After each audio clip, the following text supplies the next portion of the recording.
kami dari kelompok 8 kelas E. Prodi Akuntansi S1. Di sini kami akan membuat video mengenai cara komunikasi bisnis yang baik dengan tema rapat program perencanaan pendidikan dan pelatihan yang akan diadakan oleh 3 perusahaan.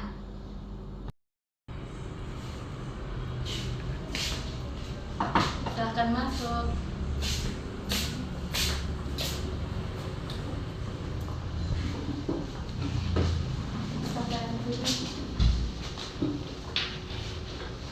Selamat pagi Wahyuni.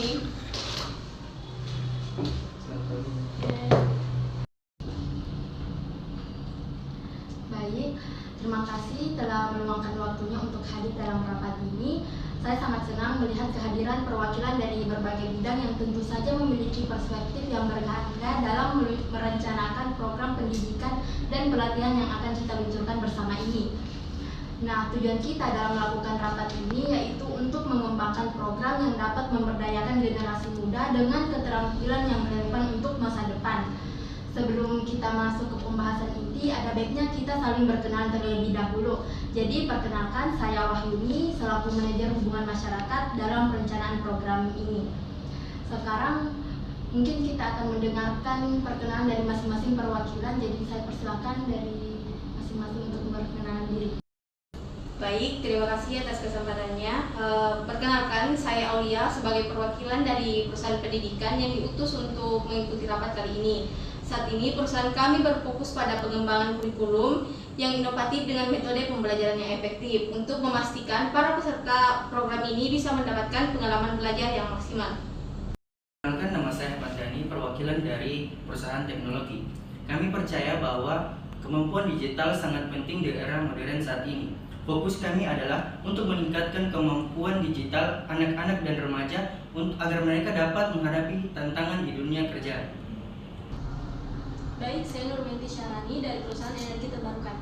Jadi perusahaan kami ingin memastikan bahwa program ini pendidikan dan pelatihan memasukkan aspek keberlanjutan dan juga teknologi bersih. Sebab kami percaya bahwa generasi muda zaman sekarang ini perlu mengetahui tantangan lingkungan apa yang kita hadapi dan bagaimana teknologi ini dapat mengatasi hal tersebut. Terima kasih atas perkenalannya. Dengan perwakilan dari pendidikan, teknologi, dan energi terbarukan, saya yakin kita bisa menciptakan program yang komprehensif dan berdampak untuk generasi muda. Mari kita mulai diskusi kita dengan mendefinisikan tujuan utama dari program ini. Dani, sebagai perwakilan dari perusahaan teknologi, bisa kamu menjelaskan lebih lanjut? Di perusahaan teknologi, kami sangat percaya bahwa keterampilan digital adalah kunci untuk masa depan yang sukses. Kami ingin fokus pada peningkatan keterampilan digital di kalangan anak-anak dan remaja, seperti pemrograman, penggunaan software, dan analisis data, teknologi informasi lainnya. Dengan dunia yang semakin bergantung pada teknologi, penting bagi generasi muda untuk melakukan kompetensi ini, agar dapat bersaing di pasar kerja yang semakin kompetitif. Saya sepenuhnya setuju dengan apa yang dikatakan oleh Pak Dani tadi. Menurut saya sendiri, sebagai wakil dari perusahaan pendidikan, tentunya kami ingin memastikan bahwa program ini tidak hanya berfokus pada keterampilan teknis semata, namun juga mencakup cara belajar yang efektif. Nah, di sini kami dari perusahaan pendidikan berencana untuk menyusun kurikulum yang mencakup metode pembelajaran aktif dan kolaboratif, di mana hal ini memungkinkan peserta untuk terlibat secara langsung dan mendapatkan pengalaman belajar yang praktis. Nah, dengan begitu, hal ini bisa menciptakan lingkungan belajar yang lebih dinamis dan menarik. Itu semua tadi yang hebat saya rasa. Kalau untuk dari perspektif perusahaan energi terbarukan, kami sendiri ingin memastikan bahwa di program ini akan diajarkan pastinya kepada peserta terkait keberlanjutan dan juga teknologi bersih. Untuk itu misalnya kami bisa mengajarkan seperti terkait energi terbarukan, pengelolaan sumber daya, dan juga inovasi dalam teknologi hijau. Semua itu terdengar sangat relevan. Selanjutnya, mari kita bahas format programnya. Jadi, bagaimana cara kalian menyampaikan materi dari program ini? Kami mengusulkan untuk melakukan pendekatan hybrid, yaitu kombinasi antara sesi tatap muka dan online. Untuk sesi tatap muka, kami bisa mengadakan workshop di sekolah-sekolah lokal. Ini akan memberikan peserta pengalaman langsung dalam belajar. Sementara itu, sesi online sangat penting untuk menjangkau peserta yang tidak dapat hadir secara fisik. Jadi kami bisa menggunakan platform yang sudah ada untuk mengadakan kelas virtual. Saya sangat setuju dengan metode hybrid tadi, di mana saat ini di perusahaan saya sendiri telah mengembangkan platform e-learning yang bisa digunakan untuk sesi kelas online. Saat ini, saya dapat membuat modul pembelajaran yang efektif yang bisa diakses kapan saja oleh peserta. Nah, dengan cara ini, mereka bisa belajar sesuai dengan kecepatan dan waktu mereka sendiri. Selain itu, perusahaan pendidikan juga menyediakan video tutorial dan materi tambahan yang bisa mendukung pembelajaran. Saya juga ingin menambahkan, mungkin kita dapat mengundang pembicara dari perusahaan energi terbarukan untuk memberikan wawasan kepada peserta bagaimana keterampilan yang mereka pelajari nantinya di program ini diterapkan di dunia nyata. Misalnya kita bisa undang ahli energi terbarukan yang bisa menjelaskan proyek yang mereka kerjakan dan bagaimana teknologi yang mereka gunakan dalam proyek tersebut. Itu semua ide yang bagus. Mari kita diskusikan elemen praktis yang bisa kita masukkan dalam program ini. Bagaimana jika kita mengintegrasikan proyek kelompok ke dalam kurikulum? Menurut saya itu ide yang sangat baik. Proyek kelompok dapat meningkatkan kerjasama dan memberikan pengalaman langsung. Kami bisa membagi peserta menjadi beberapa kelompok untuk bekerja pada proyek yang relevan dengan keterampilan yang mereka pelajari. Misalnya, mereka bisa membuat aplikasi sederhana untuk memecahkan masalah tertentu atau merancang model sistem energi terbarukan. Nah, jika usulannya seperti itu, saya bisa menyediakan panduan dan template untuk program ini. Bisa kita lihat dalam sini. Nah, selain itu, kita bisa menambahkan sesi presentasi di akhir program. Hal ini bisa menjadi kesempatan bagi para peserta untuk memamerkan hasil kerja mereka. Ini juga bisa menjadi ajang bagi mereka untuk melatih keterampilan komunikasi mereka di depan umum. Saya setuju, dan kita juga bisa memberikan umpan balik dari mentor selama sesi presentasi nantinya, yang mana ini bisa membantu peserta belajar dari pengalaman mereka dan juga memperbaiki keterampilan masing-masing peserta. Kami juga bisa mengundang mentor dari masing-masing perusahaan untuk memberikan masukan yang konstruktif. Sebelum terlalu jauh, baiknya kita bahas siapa yang akan bertanggung jawab untuk setiap bagian dalam program ini. Jadi, saya persilakan untuk mengeluarkan pendapat dari masing-masing perwakilan. Perusahaan kami bisa mengambil bagian tanggung jawab untuk logistik dan pengorganisasian sesi tatap muka. Kami juga bisa berkoordinasi dengan sekolah-sekolah untuk memastikan jadwal dan lokasi yang sesuai. Saya sendiri sebagai perwakilan dari perusahaan pendidikan akan bertanggung jawab untuk pengembangan kurikulum dan materi edukasi, termasuk modul online yang sudah saya sebutkan tadi. Selain itu, saya juga akan menangani promosi di media sosial.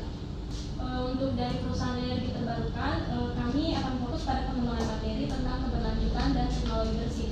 Kami juga akan mencari pembicara tamu yang dapat berkontribusi selama sesi tersebut, yang memberikan wawasan langsung kepada para peserta. Jadi, kita sudah memiliki pembagian tugas yang jelas. Sekarang, bagaimana kita akan mengukur keberhasilan dalam program ini? Baik, menurut saya, kita bisa melakukan survei pra dan pasca program untuk menilai peningkatan keterampilan peserta. Selain itu, kita dapat mengumpulkan data partisipasi dan umpan balik dari peserta setelah setiap sesi.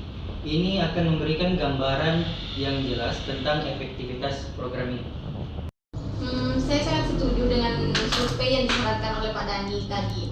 Tapi selain dari usulan tersebut, sepertinya kita juga bisa mengevaluasi hasil proyek kelompok ini dan melihat seberapa baik mereka menerapkan keterampilan yang telah mereka pelajari. Nah, dengan cara ini kita bisa mengetahui aspek mana yang berhasil dan mana yang perlu ditingkatkan lagi. Saya setuju. Selain itu, kita juga bisa merekam sesi presentasi nantinya untuk pelatihan di masa mendatang dan membantu proses evaluasi. Ini juga bisa menjadi materi promosi untuk program-program berikutnya. Selanjutnya, kita akan bahas mengenai anggarannya. Jadi, menurut kalian bagaimana perkiraan biaya yang diperlukan untuk program ini? Kami memperkirakan total biaya sekitar 300 juta. Kami juga perlu anggaran untuk penyewaan perangkat keras yang diperlukan untuk sesi online. Kami memperkirakan total anggaran yang akan kami keluarkan yaitu sekitar 200 juta. Jika perlu, kami juga akan menambahkan biaya untuk pengembangan modul online. Kami perkirakan total anggaran tapi tak tergantung kesepakatan dengan pembicara tamu nantinya dan detail-detail lainnya. Baiklah, mari kita tentukan timeline untuk program ini. Mungkin dari setiap perwakilan ada saran mengenai waktu yang tepat untuk program ini. Saya sarankan kita mulai persiapan segera dan meluncurkan program ini dalam waktu 2 bulan. Ini memberi kita cukup waktu untuk mempersiapkan semua materi dan logistik yang ada. Nah, selama 2 bulan itu kita bisa fokus pada pengembangan materi edukasi, strategi promosi, dan kerjasama dengan influencer untuk memaksimalkan jangkauan. Untuk acara pelatihan sendiri, mungkin kita bisa laksanakan di tanggal 14 atau 15 Desember tahun ini. Oh ya, saya rasa bisa. Jadi saya juga bisa langsung mencari lokasi yang ideal untuk program kita nantinya. Dipastikan untuk tersedia pada tanggal yang kita pilih juga. Yang pasti lokasi tersebut juga harus memiliki fasilitas yang memadai. Jadi, bagaimana jika kita bertemu setiap minggu sebagai jadwal pertemuan rutin untuk memantau kemajuan dari program yang kita laksanakan ini? Menurut saya itu ide yang sangat bagus karena dengan melakukan pertemuan mingguan kita bisa memastikan semua berjalan sesuai dengan rencana dan segera menangani masalah yang mungkin muncul. Baik, jika seperti itu selanjutnya saya setuju. Mungkin kita bisa membuat grup komunikasi untuk memudahkan kita untuk berkoordinasi satu sama lain. Nah, hal ini juga bisa membantu kita untuk tetap terhubung dan cepat merespon setiap perkembangan dari program ini. Saya sangat siap untuk memulai program kerjasama antar perusahaan ini. Mari kita wujudkan program ini untuk memberikan kontribusi kepada generasi muda di masa yang akan mendatang. Baiklah, saya rasa kita sudah memiliki rencana yang matang. Terima kasih atas partisipasinya. Mari kita pastikan semua rencana ini terdokumentasi dengan baik dan kita tetap berkomunikasi secara teratur. Sampai jumpa di pertemuan selanjutnya. Terima kasih. Terima kasih kembali.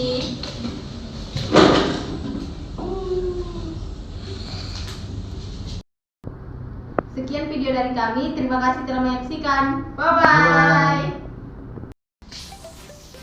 Selamat pagi. Selamat pagi semuanya. Pagi. Kita lihat dalam sini. Selain itu, berupa Kami mengusulkan untuk melakukan pendataan